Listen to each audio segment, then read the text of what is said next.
Roma pasal 8. Di sini ayat 2 dikatakan bahwa Roh Kudus memberikan kemerdekaan di dalam Kristus. Nah, jadi kemerdekaan yang Yesus berikan itu adalah kemerdekaan di segala bidang, ya. Bukan hanya di satu bidang, tetapi kemerdekaan di segala bidang dan kemerdekaan yang sempurna. Nah, itulah, dan kemerdekaan itu hanya di dalam Kristus, ya. Nah, jadi kemerdekaan yang diberikan oleh Kristus, dia berjalan itu bertahap-tahap, ya.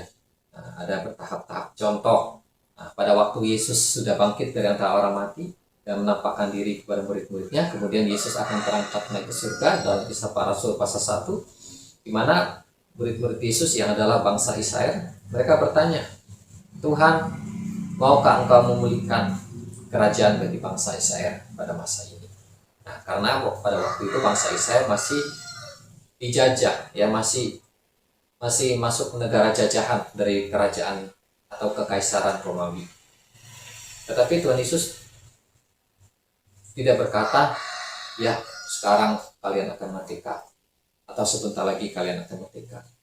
Tetapi Tuhan Yesus berkata bahwa engkau tidak perlu mengetahui masa waktunya yang ditetapkan oleh Bapa menurut pasalnya. Artinya kemerdekaan buat bangsa Israel itu ada, tetapi belum bisa terjadi pada waktu itu, ya. Nanti akan terjadi pada suatu saat, ya, pada waktu yang ditentukan oleh Allah, yang menurut rencana dan kuasa Allah. Ya. Jadi dalam Kristus itu ada kemerdekaan. Nah, jadi tadi kemerdekaannya itu sempurna, tetapi belum bisa terjadi secara keseluruhan, ya. Tetapi dia bertahap-tahap. Ya. Nah, kita akan melihat di sini bahwa kemerdekaan yang Yesus berikan yang pertama kali, ya, yang utama, yang mendasar di sini, yang penting, yaitu bahwa Yesus memerdekakan kita dari hukum dosa dan hukum maut. Nah, apa sih yang dimaksud hukum dosa? Yang dimaksud dengan hukum dosa itu adalah apabila orang berbuat dosa, maka dia akan dihukum, dia akan diadili, dia akan kena hukuman, dia akan kena sanksi. Nah, itulah yang disebut dengan hukum dosa, ya. Atau boleh disebut dengan suatu istilah yang dikenal, yaitu namanya hukum tabur tuai, ya. Apa yang ditabur orang itulah yang akan dituai.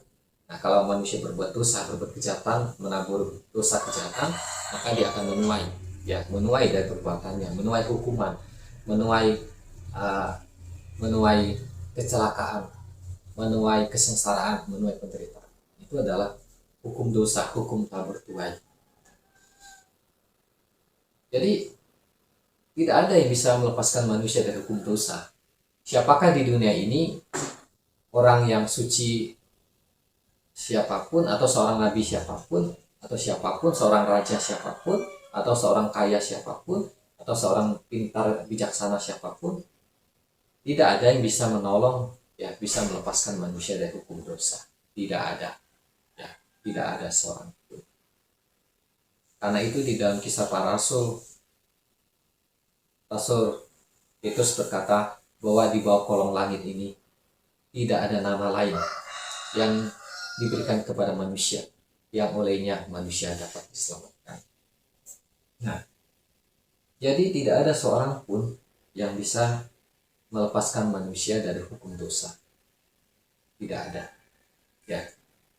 Hanya ada, tadi dikatakan, memerdekakan kamu dalam Kristus. Hanya satu orang yang bisa memerdekakan manusia dari hukum dosa, yaitu Yesus Kristus, yaitu Tuhan Yesus, ya. Jadi di sini Tuhan Yesus, ya, melalui Roh Kudus, ya, Roh Kudus memberikan hidup kepada umat Tuhan, ya, memberikan hidup, ya. Dalam bahasa Yunani itu hidup itu disebut Jo. Nah, Jo itu artinya hidup. Bahkan bukan hanya hidup saja, tapi hidup yang kekal, ya. Semua manusia hidup, makhluk yang hidup, hewan pun hidup, ya. Tetapi tidak bisa kekal, ya, bisa sakit, bisa mati. Nah, itu artinya hidup tapi tidak kekal. Nah, dalam bahasa Yunani Jo artinya hidup yang kekal, ya. Jadi Roh Kudus memberikan hidup, ya, bukan hanya hidup, tapi hidup yang kekal, hidup yang abadi, ya. yang tidak mengalami kematian, ya, yang tidak bisa menjadi rusak, yang tidak bisa menjadi lelah. Itulah hidup yang diberikan oleh Roh Kudus. Roh Kudus memberikan hidup yang kekal. Nah, apakah hidup itu sekarang sudah bekerja dalam kehidupan umat Tuhan dan kehidupan orang yang percaya? Nah, kembali lagi seperti kemerdekaan tadi, itu bertahap. Demikian juga hidup ini pun bertahap, ya. Nah, dalam skala yang kecil, dalam kapasitas yang kecil, nanti sampai kepada kapasitas yang besar. Ya, kapasitas yang besar itu ya adalah ketika umat Tuhan itu, orang-orang beriman, tubuhnya sudah berubah, ya, itu kepada tubuh kemuliaan, pada tubuh surgawi, ya, kepada tubuh seperti tubuh Tuhan Yesus. Nah, itu baru maka pekerjaan Roh Kudus yang memberikan hidup itu nanti di akhirnya itulah sampai kepada kesempurnaan, yaitu tubuh orang-orang percaya itu berubah kepada tubuh kemuliaan. Salah satu arti dari hidup itu juga berbicara bahwa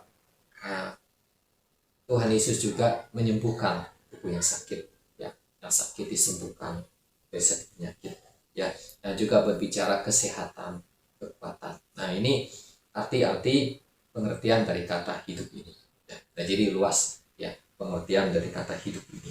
Nah, ada nggak seorang manusia di dunia ini bisa kasih hidup kepada manusia?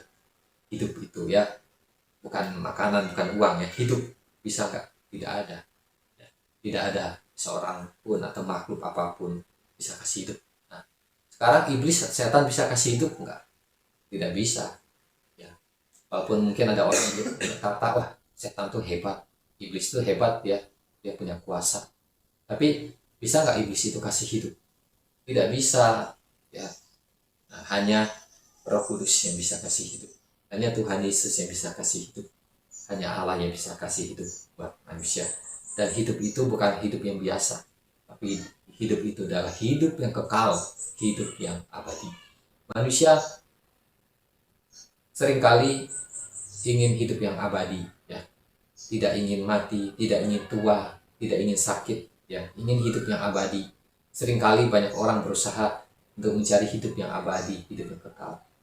Ada yang berbagai cara, ya, ada yang mungkin dengan cara bermeditasi, ada yang mencari kuasa-kuasa sihir, ya, supaya dia bisa awet muda, tidak tua, supaya umurnya bisa panjang, supaya tidak mati.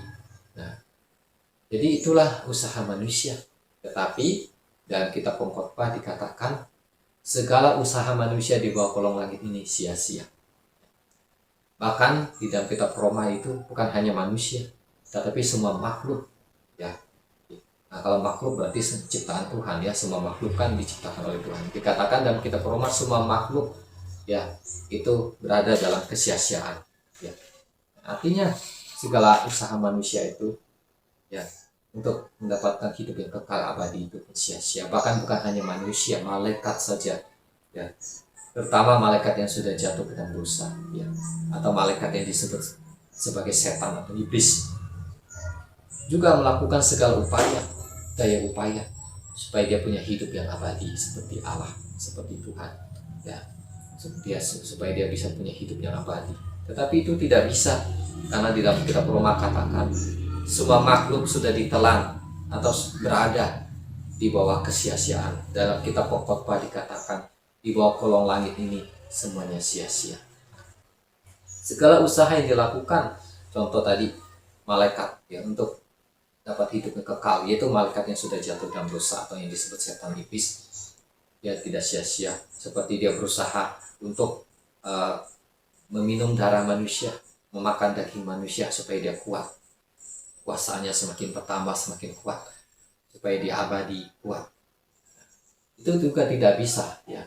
Itu bukan sesuatu yang permanen, ya, bukan sesuatu yang sempurna. Itu juga sia-sia.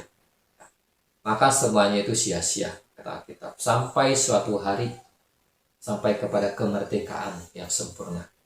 Barulah semua manusia, semua makhluk itu tidak akan sia-sia, ya.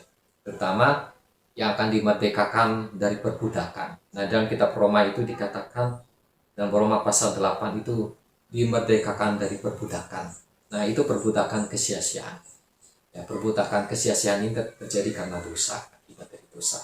Awal mulanya akibat dari dosa. Malaikat pada awal mulanya diciptakan Tuhan itu makhluk yang kekal, yang abadi seperti Tuhan atau Allah, seperti juga manusia Adam dan Hawa. Tapi ketika malaikat berontak sama Tuhan, berbuat dosa, demikian Adam dan Hawa melanggar perintah Tuhan, maka mereka dikuasai oleh dosa dan berbuat dosa, sehingga mereka menjadi makhluk yang dapat binasa, yang dapat rusak, yang dapat binasa, menjadi makhluk yang kehilangan hidup yang kekal, hidup yang abadi. Jadi Tuhan tidak menciptakan dosa, Tuhan tidak menciptakan maut. Tetapi dosa dan maut itu terjadi karena makhluk ciptaan Tuhan melanggar perintah Tuhan, melanggar kehendak Tuhan, ya, berbuat dosa, berbuat kejahatan. Nah, maka dosa itu terjadi dan ada, dan maut itu terjadi.